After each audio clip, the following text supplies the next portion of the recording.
Okay, so I am going to turn this over to Sarah Farrar from NREL to talk a little bit about student opportunities available through the National Renewable Energy Labs. Hi, Sarah, thanks for being here. Thanks, Rami. Hello, everyone. My name is Sarah Farrar. I'm a senior project leader at the National Renewable Energy Laboratory, or NREL. I have been at NREL for over 25 years. And I came from earning a bachelor's degree in mechanical engineering at Colorado State University. So thanks for joining and taking advantage of the information we have for you today. I'm going to talk about a few highlights of the internships available at NREL, as well as give you a summary of a number of collegiate competitions that may be a timely opportunity for you. So I'll start with internships. Just to give you a little bit of an overview, how long might an internship last? Typically 10 to 16 weeks or longer, depending on the specific type of internship. You might be curious where you would work. We have what we call our main campus in Golden, Colorado, as well as our Flatirons campus near Boulder, Colorado. We also have a campus in Fairbanks, Alaska, in Washington, D.C., and of course, for the last year and a half, have established remote working operations as well. Starting pay typically is $17.50 an hour. There can be additional benefits if you're in the Denver metro area for an eco pass, but again, depends on the type of internships that you would sign up for and the duration and the location. So it's easy to apply, or at least to get started. You would go to nrel.gov and look for the employment portal.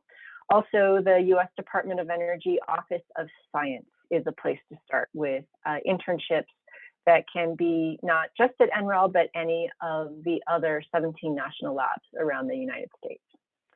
So what will you do? You will work with a team. You will likely have a mentor or a principal investigator that you would be partnered with, and perhaps additional interns or staff members to collaborate on your project. So two types of internships particularly to bring your attention to is the Science Undergraduate Laboratory Internship, or SULI, as well as the Community College Internship, or CCI. There are semester and summer-long terms. You may have one or be renewed for multiple terms. In the spring and the fall, it's typically 16 weeks. In the summer, it's typically 10 weeks. These are full-time internship positions, meaning 40 hours a week for those assigned weeks. These two internships you apply for through that Department of Energy Office of Science website. The assignment is very project-based and includes deliverables. So you conclude with a paper about your project, a research paper, as well as a poster that's appropriate for a general audience, and perhaps others. And there are the exact websites to reference, but if you do a web search for the Office of Science at the Department of Energy, you will easily find the sign-up opportunities or application opportunities for these two internships. The National Renewable Energy Laboratory, or NREL, offers also a research participant program, or RPP. These are typically year-round positions. They may be part-time or full-time, depending on whether you're doing this RPP position concurrent with classes. They are available for both undergraduate and graduate level students. And for these RPP internships, you apply through NREL's employment portal at nrel.gov. So hopefully that gives you a few hints. Definitely more information available on the topics and types of projects available for those internships through the websites and URLs that have been provided. The next thing I'd like to bring your attention to are the collegiate competitions that are led by NREL.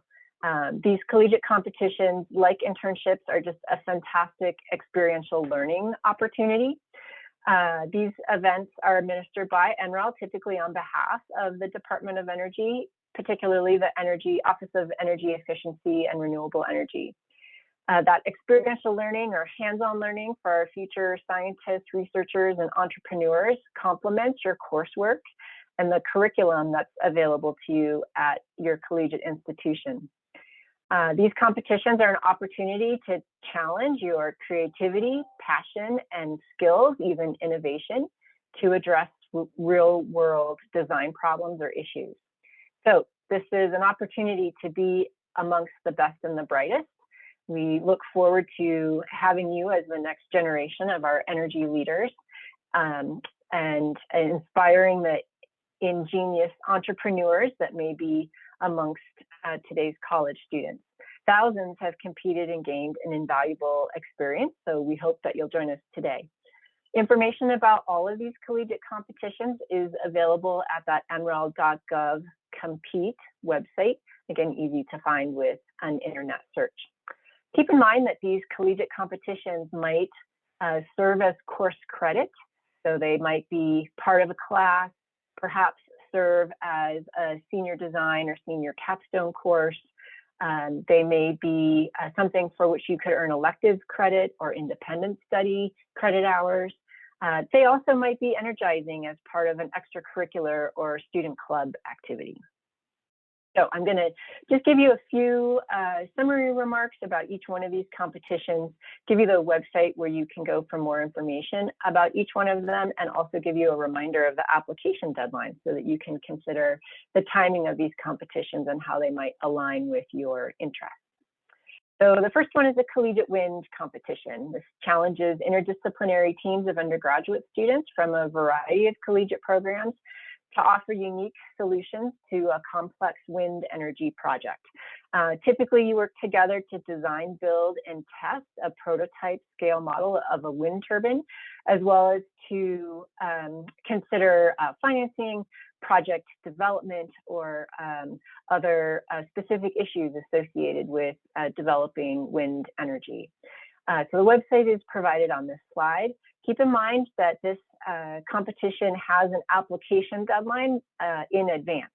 So it's typically a proposal process that's submitted in December for the following academic year participation.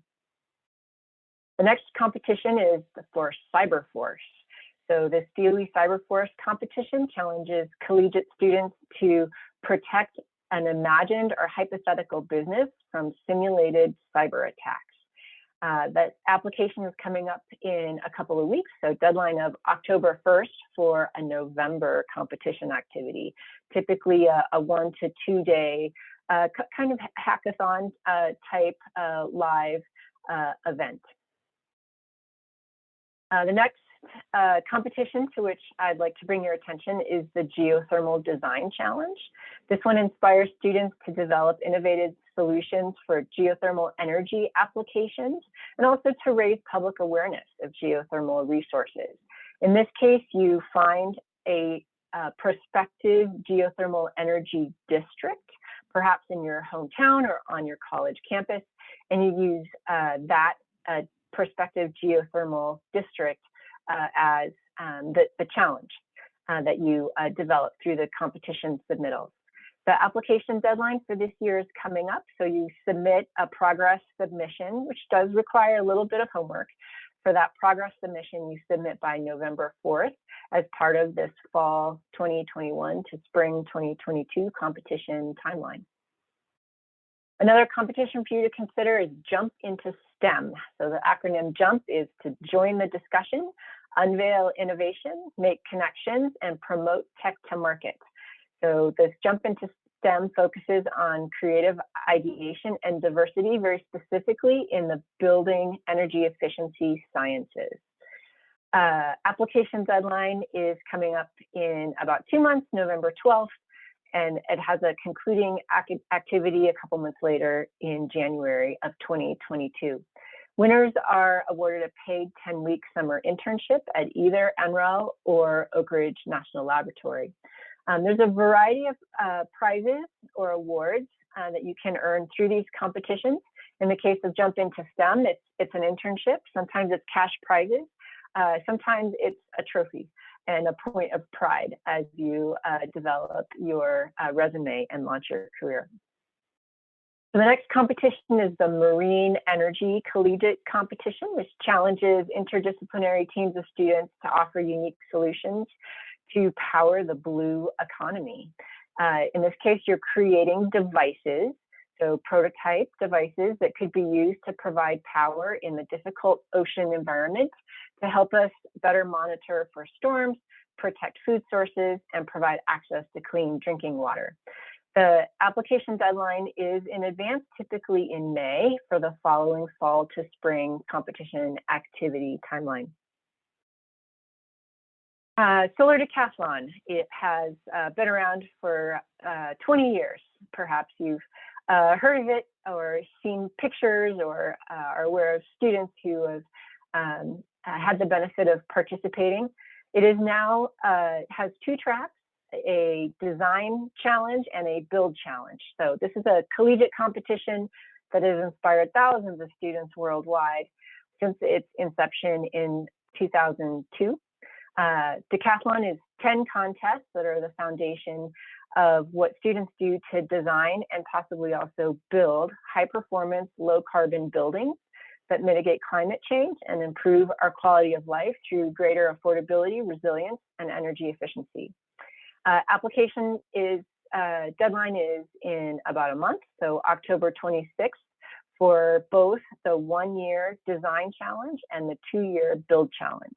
More information is available, including the rules, at solardecathlon.gov. The last competition to highlight for your attention today is the Solar District Cup.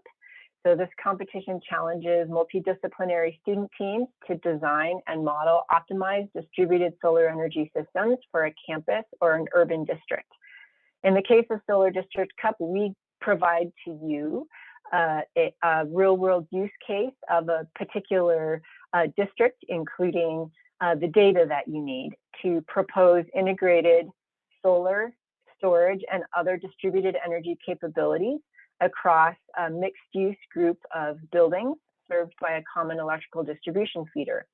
You may notice this theme of multidisciplinary teams in all of these competitions. So consider fellow students that you might like to have join you, not only from your own degree program, but other programs offered either in your particular university or collegiate institution, or perhaps partnering collegiate institutions.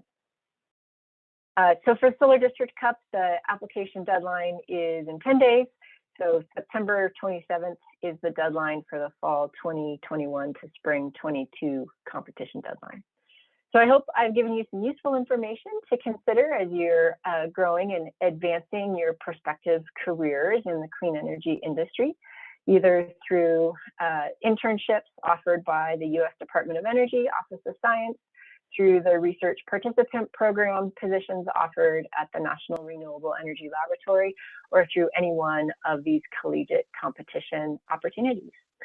So much more information on the websites I've provided. I think these slides will be also provided to you as the resource, including the hyperlinks to those websites. So thank you again for the opportunity to share these opportunities with you, and I wish you the greatest success in your careers. Thanks so much, Sarah.